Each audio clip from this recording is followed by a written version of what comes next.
there was no interference.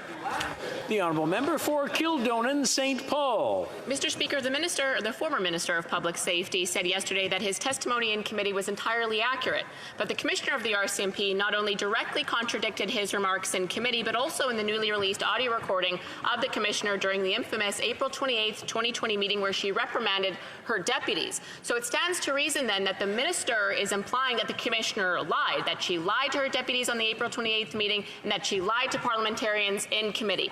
So if that's the case, Mr. Speaker, she should resign. Did she lie, Mr. Speaker? The Honourable Minister. Yes, Mr. Speaker. The member opposite is free to engage in any speculation and even fabrication that she wishes, although I would suggest that she might be somewhat more circumspect when she steps out of this House and makes such spurious allegations. But, Mr. Speaker, let me repeat.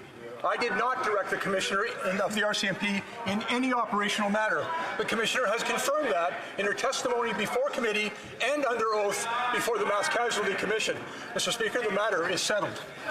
Honourable member for Kildonan St. Paul.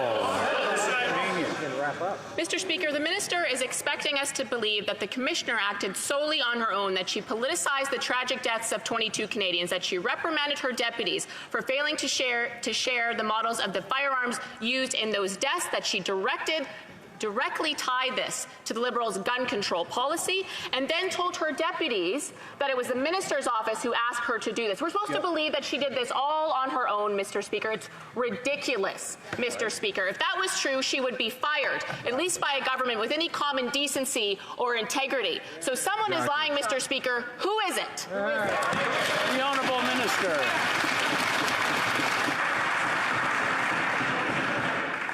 Mr. Speaker, I have been clear, explicit, and unequivocal that at no time did I give direction to the RCMP to interfere with operations. And I will simply quote the Commissioner's testimony before committee and the Mass Casualty Commission, in which he said, "I did not receive direction, and I was not influenced by government officials regarding the public release of information or on the direction of the investigation."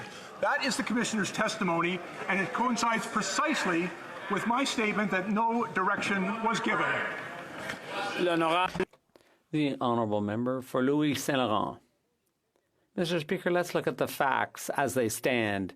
When the Commissioner had a conversation with her colleagues, and she said, I quote, "It was a request that I got from the Minister's office, and I told the Minister the information would be released, and then it wasn't."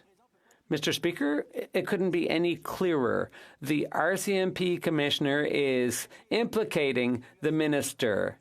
Can the Minister act in...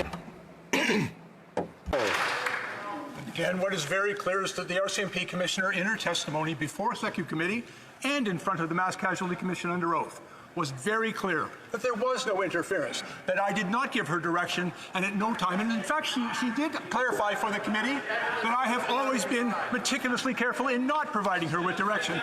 That's her testimony, Mr. Speaker, and my statement to this House and my testimony previously is that I did not give her any direction on any operational matter.